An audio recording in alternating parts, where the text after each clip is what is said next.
Editorial ഇൻസൈറ്റ്സിലേക്ക് സ്വാഗതം. 2005 August 14 സൈപ്രസിൽ നിന്നും Athens വഴി പ്രാഗിലേക്ക് ഹീലിയോസ് എയർവേസ് ഫ്ലൈറ്റ് 522 പറന്നുയർന്നു. അതൊരു ബോയിങ് 737 ആയിരുന്നു. ടേക്ക് ഓഫ് കഴിഞ്ഞ് കുറച്ചു മിനിറ്റുകൾക്ക് ശേഷം വിമാനത്തിലെ യാത്രക്കാർക്ക് അസ്വസ്ഥതകൾ തുടങ്ങി. ക്യാബിൻ പ്രഷർ കുറയുന്നതായി പലർക്കും അനുഭവപ്പെട്ടു. തുടർന്ന് ഫ്രീസറിലേതുപോലെ ഒരു തണുപ്പ് ആ വിമാനമാകെ പരന്നു. ഓക്സിജന്റെ അഭാവത്തിൽ സംഭവിക്കുന്ന ഹൈപ്പോക്സിയ ബാധിച്ച് മുഴുവൻ ജീവനക്കാരും യാത്രക്കാരും പതിയെ ബോധരഹിതരായി. എല്ലാവരും അബോധാവസ്ഥയിലായപ്പോഴും വിമാനം ഏകദേശം 3 മണിക്കൂർ നേരം ഓട്ടോ പൈലറ്റിൽ പറന്നുകൊണ്ടേയിരുന്നു. അപകടം മനസ്സിലാക്കി മിനിറ്റുകൾക്കകം ഗ്രീക്കിന്റെ F-16 യുദ്ധവിമാനങ്ങൾ കോക്പിറ്റിൽ കോണ്ടാക്ട് ചെയ്യാൻ ശ്രമിച്ചുകൊണ്ട് അരികിൽ പറന്നു. ആ സമയമെല്ലാം അകത്ത് ആ 121 പേരും നിർജീവമായിരുന്നു.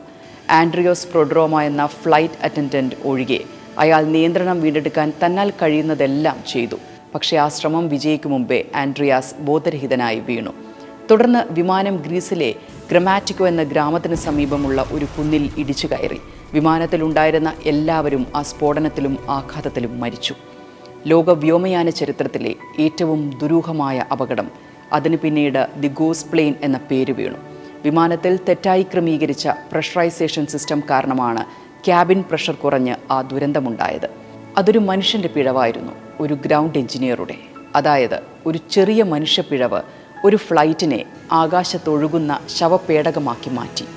അഹമ്മദാബാദ് അപകടത്തിൽ തകർന്ന ബോയിങ് ഡ്രീം ലൈനർ ലോകത്തെ ഏറ്റവും സുരക്ഷിതവും മോസ്റ്റ് അഡ്വാൻസ്ഡുമായ കമേഴ്ഷ്യൽ പാസഞ്ചർ ഫ്ലൈറ്റാണ്. പ്രത്യേകിച്ച് ഓരോ പ്രവർത്തനത്തിലും ഒന്നിന് മറ്റൊന്ന് സപ്പോർട്ട് ചെയ്യുന്ന സിസ്റ്റം റിഡൻഡൻസി ഉള്ള ഓട്ടോമാറ്റഡ് പ്രീ പൈലറ്റ് ഡയഗ്നോസ്റ്റിക് സംവിധാനം ഡ്രീം ലൈനറിൽ സജീവമാണ്. ഏത് സമയത്ത് ഒരു അപകടമുണ്ടായാലും അതിനെ നേരിടാൻ നിതാന്ത ജാഗ്രതയോടെ പ്രവർത്തിക്കുന്ന ഒരു സംവിധാനം എവിടെയാകും തകർന്നിട്ടുണ്ടാവുക? ബോയിങ് 787 ഡ്രീം ലൈനറിൻ്റെ റിഡൻഡൻസി സംവിധാനങ്ങളിൽ ഏറ്റവും പ്രധാനമാണ് triple redundant fly by wire അഥവാ FBW. പരമ്പരാഗതമായി ഉപയോഗിച്ചു വരുന്ന മാനുവലായ നിയന്ത്രണങ്ങളെ ഏതാണ്ട് മുഴുവനായും ഇലക്ട്രോണിക് സിഗ്നലുകൾ ഉപയോഗിച്ച് സുരക്ഷിതമാക്കിയതാണ് ബോയിങ് 787. വിമാനത്തിൻ്റെ കൺട്രോളിനെ സഹായിക്കുന്ന, അതായത് പറന്നുയരാനും തുടർന്ന് പറക്കാനും തിരിയാനും ലാൻഡ് ചെയ്യാനും സഹായിക്കുന്ന ഇലവേറ്റേഴ്സ്, റഡർ, എയലറോൺസ് എന്നിവയ്ക്ക് 3 വ്യത്യസ്ത ചാനലുകളിലൂടെ റിഡൻഡൻസി ഉറപ്പാക്കിയിട്ടുണ്ട് ബോയിങ് 787 ഫ്ലൈറ്റുകളിൽ. അതായത് ഒരു ചാനലിലെ ഒരു കമ്പ്യൂട്ടറോ ഡാറ്റ സ്ട്രീമോ പരാജയപ്പെട്ടാൽ സിസ്റ്റം ഓട്ടോമാറ്റിക്കായി തന്നെ അത് മറ്റ് 2 പിന്തുണാ സംവിധാനത്തിലേക്ക് മാറും. ഫ്ലൈ ബൈ വയർ അഥവാ FBW ഫ്ലൈറ്റിനെ സ്മൂത്താക്കും, അതുപോലെ ഇൻ്റലിജൻറ്റും. പറന്നുയരുന്നതിന് മുമ്പ് എഞ്ചിനുകൾ, ഹൈഡ്രോളിക് സംവിധാനങ്ങൾ, ബ്രേക്കുകൾ, ഏവിയോണിക്സ്, ലാൻഡിംഗ് ഗിയർ എന്നിങ്ങനെയുള്ള എല്ലാ സിസ്റ്റങ്ങളും സെൻസറുകളും കൃത്യമായി ഡയഗ്നോസ് ചെയ്ത ശേഷം എല്ലാ നിർണായക സിസ്റ്റങ്ങളും ഗോ സ്റ്റാറ്റസ് തിരികെ നൽകുമ്പോൾ മാത്രമേ ബോയിങ് 787 റൺവേയിൽ നിന്ന് നീങ്ങി ടേക്ക് ഓഫ് ചെയ്യൂ. അപ്പോൾ പറന്നുയർന്ന മിനിറ്റുകൾക്കകം മീറ്ററുകളുടെ അകലത്തിൽ വിമാനം തകർന്നത് ലോക വ്യോമയാന ചരിത്രത്തിലെ ഏറ്റവും ഭയാനകമായ അപകടങ്ങളിലൊന്നായി എഴുതപ്പെടുകയാണ്. 2011 ആകാശപ്പറക്കൽ തുടങ്ങിയ ബോയിങ് 787 നേരിട്ടത് അതിൻ്റെ ഏറ്റവും മാരകമായ ദുരന്തവും. അമേരിക്കയിലെ തടി വ്യവസായിയും സംരംഭകനുമായ വില്യം ബോയിങ് 1916 വാഷിംഗ്ടണിലെ സിയാറ്റിലാണ് ബോയിങ് കമ്പനി തുടങ്ങിയത്. ആദ്യ പേര് പസഫിക് എയ്റോ പ്രൊഡക്ട്സ് എന്നായിരുന്നു. സീപ്ലെയിനാണ് ആദ്യം നിർമ്മിച്ചത്. 2ാം ലോക മഹായുദ്ധകാലത്ത് സൈന്യത്തിനായി B-17 പോലെയുള്ള ബോംബറുകൾ ഉണ്ടാക്കി. ജെറ്റുകളിൽ ബോയിങ് B-47, B-52 എന്നിവ പേരെടുത്തവയാണ്. ജെറ്റ് ലൈൻ ഫ്ലൈറ്റുകളിൽ 707, 737, 747 എന്നിവ ബോയിങ്ങിൻ്റെ അന്തസ്സാർന്ന ഫ്ലൈറ്റുകളാണ്. 2011 ഭൂഖണ്ഡങ്ങൾ താണ്ടാൻ കെൽപ്പുള്ള ഇന്ധനക്ഷമതയുള്ള 787 ഡ്രീം ലൈനർ ബോയിങ് അവതരിപ്പിച്ചു. സാങ്കേതിക തികവുള്ള ഗഗനനായകനാണ് വാസ്തവത്തിൽ 787 ഡ്രീം ലൈനർ. വിമാനത്തിൻ്റെ കോമ്പസിറ്റ് സ്ട്രക്ചർ എടുത്താൽ പകുതിയിലധികവും കാർബൺ ഫൈബർ കൊണ്ടുള്ള പോളിമർ കൊണ്ടാണ് നിർമ്മിച്ചിരിക്കുന്നത്. ഇത് ഫ്ലൈറ്റിൻ്റെ ഭാരം കുറയ്ക്കുകയും ഇന്ധനക്ഷമത കൂട്ടുകയും ചെയ്യുന്നു. ഡ്രീം ലൈനറിൻ്റെ 787-8 സീരീസിന് 300ഓളം യാത്രക്കാരുമായി ഏതാണ്ട് 18 മണിക്കൂർ അല്ലെങ്കിൽ 14,000 കിലോമീറ്ററോളം പറക്കാനാകും നോൺ സ്റ്റോപ്പായി. 787ൻ്റെ സീരീസ് 9, 10 എന്നിവയും ബോയിങ്ങിനുണ്ട്. 2.25 ലക്ഷം കോടിയാണ് ഡ്രീം ലൈനറിന് ബോയിങ്ങിൻ്റെ ചെലവ്. 2000 എയർക്രാഫ്റ്റുകൾ വിറ്റാലേ ഡ്രീം ലൈനർ ബ്രേക്ക് ഈവൻ ആകും.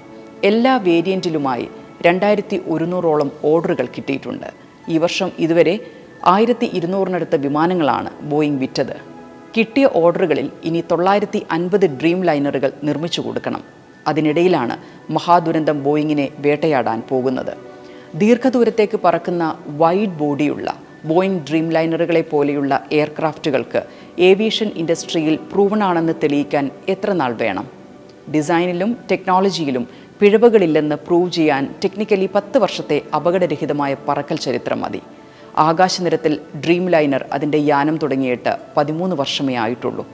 ലോകത്താകമാനം 50ഓളം എയർലൈനുകൾ അവരുടെ പ്രീമിയം കാരിയറായി ബോയിങ് ഡ്രീം ലൈനർ ഉപയോഗിക്കുന്നു. ഇത്രയൊക്കെ സുരക്ഷിതമെന്ന് പറയുമ്പോഴും കഴിഞ്ഞ വർഷം ന്യൂയോർക്ക് ടൈംസ് ഒരു ബോയിങ് എഞ്ചിനീയറെ ഉദ്ധരിച്ച് പുറത്തുവിട്ട റിപ്പോർട്ട് ഇപ്പോൾ ചർച്ചയാകുന്നുണ്ട്.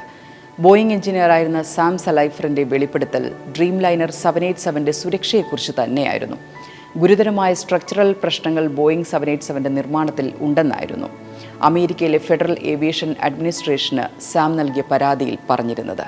ഡ്രീം ലൈനർ നിർമ്മാണഘട്ടത്തിൽ ബോയിങ് എടുത്ത ചില ഷോർട്ട് കട്ടുകൾ 10 വർഷത്തിനപ്പുറം ഈ വിമാനങ്ങളെ വിനാശകരമായ പരാജയത്തിലെത്തിക്കുമെന്നാണ് പറഞ്ഞിരുന്നത്. കറ്റാസ്ട്രോഫിക് ഫെയിലിയർ എന്ന വാക്കാണ് അദ്ദേഹം പരാതിയിൽ ഉപയോഗിച്ചിരുന്നത്.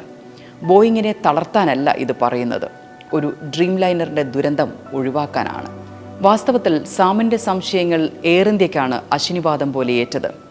ബോയിങ് ഡ്രീം ലൈനറിൻ്റെ വിവിധ ഭാഗങ്ങൾ ബന്ധിപ്പിച്ചിരിക്കുന്ന വിമാനത്തിൻ്റെ ഫ്യൂസ്ലേജിൽ അനുചിതമായി വിളക്കിച്ചേർത്ത വിടവുകൾ പറക്കുമ്പോൾ സമ്മർദ്ദവും തേയ്മാനവും വർദ്ധിപ്പിക്കുമെന്നും വർഷങ്ങൾ കൊണ്ട് വിമാനത്തിൻ്റെ ഘടനയെയും ബലത്തെയും ഇത് ബാധിക്കുമെന്നും സലൈഫർ പറയുന്നു. എന്നാൽ ബോയിങ് സലൈഫറിൻ്റെ ആരോപണങ്ങൾ നിഷേധിച്ചിരുന്നു. 150 കോടിയോളം യാത്രക്കാരാണ് ഈ 13 വർഷത്തിനിടെ അഹമ്മദാബാദിൽ തകർന്നു വീണ ഡ്രീം ലൈനറിൻ്റെ ഇതേ വേരിയൻറ്റിലും അതിൻ്റെ അടുത്ത വേരിയൻറ്റിലുമായി എയർക്രാഫ്റ്റിൽ ആകാശമാർഗെ സഞ്ചരിച്ചു പോയിരിക്കുന്നത്. ഇതിനിടയിലെ ആദ്യ മഹാദുരന്തമാണ് അഹമ്മദാബാദിൽ സംഭവിച്ചതെന്നത് യാദൃശ്ചികമാണോ? റോൾസ് റോയ്സിൻ്റെ ട്രെൻ 1000 അല്ലെങ്കിൽ ജനറൽ ഇലക്ട്രിക്സിൻ്റെ ജെനെക്സ് എഞ്ചിനുകളാണ് 787ൽ ഉപയോഗിക്കുന്നത്. രണ്ടും ഹൈ ത്രസ്റ്റും ഡ്യുവൽ റോട്ടോറുമുള്ള പവർഫുള്ളായ പ്രൂവണായ എഞ്ചിനുകളാണ്. ആ അതിശക്തമായ എഞ്ചിനുകളാണ് 400 km/h വേഗതയിലെത്തവേ 600 അടി ഉയരത്തിൽ വെച്ച് തുടർന്ന് പൊങ്ങാനാകാതെ റൺവേക്ക് മീറ്ററുകൾക്കപ്പുറം 240-ലധികം ജീവനുകളുമായി കത്തിയമർന്നത്. ബോയിങ്ങിൻ്റെ ഒരു ബ്രാൻഡ് ന്യൂ ഡ്രീം ലൈനർ 787ന് 1300 കോടിയോളം രൂപയാണ് ഇന്നത്തെ വില. അഹമ്മദാബാദിൽ തകർന്നു വീണ ഡ്രീം ലൈനറിൻ്റെ കാലാവധി വെച്ച് നോക്കിയാൽ ഒരു 350 കോടിയോളമായിരിക്കും മാർക്കറ്റ് വില. ദുരന്ത കാരണം എന്തുമാകട്ടെ, 240-ലധികം ആളുകളുടെ ജീവൻ്റെ വില ഒരിക്കലും തിട്ടപ്പെടുത്താനാകാത്തതാണ്. കാരണം പത്തനംതിട്ടയിലെ രഞ്ജിതയെപ്പോലെ അപകടത്തിൽ മരിച്ച പലരും കുടുംബത്തിൻ്റെ അത്താണിയും പ്രതീക്ഷയുമായിരുന്നു. ചില ദുരന്തങ്ങൾ അങ്ങനെയാണ്. സാമ്പത്തികമായ നഷ്ടത്തേക്കാൾ ചിലർക്ക് അത് ജീവിച്ചു തീർക്കേണ്ട മഹാവേദനയായി മാറും. നെഞ്ചിലെരിയുന്ന നെരിപ്പോട് പോലെ. ഇന്ത്യ മറക്കില്ല ഈ ജൂൺ 12.